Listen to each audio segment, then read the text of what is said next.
पश्चिम मध्य अरबी समुद्रामध्ये चक्राकार वाऱ्याची स्थिती।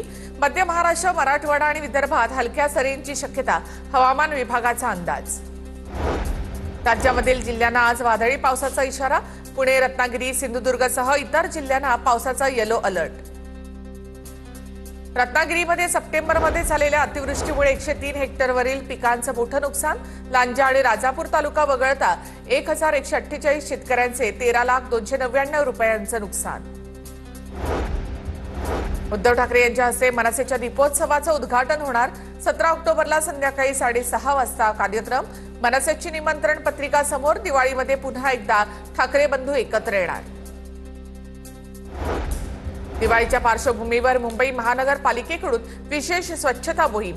सर्व प्रमुख रस्ते, दुभाजक, पदपथासह बाजारपेठ परिसर स्वच्छ करण्यात येणार। जळगावच्या सराफा बाजारात सोन्या चांदीच्या दरामध्ये दुपारपर्यंत कुठलाही बदल नाही। सोन्याचे दर जीएसटीसह 1,30,000वर तर चांदी 1,91,000वर।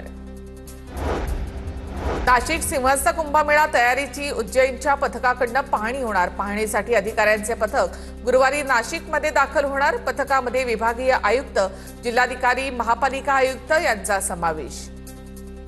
छत्रपती संभाजीनगरमध्ये शाळेच्या मैदानावर तरुणाची हत्या।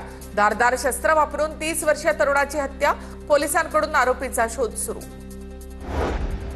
जालन्यामध्ये पोहायला शिकण्यासाठी गेलेल्या 2 चुलत भावांचा बुडून मृत्यू। जाफराबाद तालुक्यातील वाढवडा तांडा शिवारातली घटना।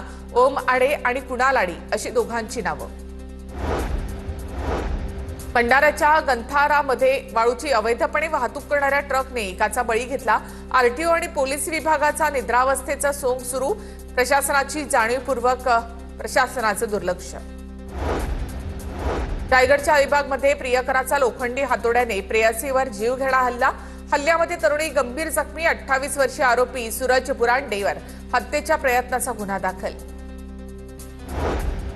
संभाजीनगरमध्ये शेअर मार्केटमध्ये जादा परताव्याच्या आमिषानं व्यापाऱ्याची 73 लाखांची फसवणूक। मुकुंदवाडी पोलीस ठाण्यामध्ये गुन्हा दाखल। पोलिसांकडून अधिकचा तपास सुरू।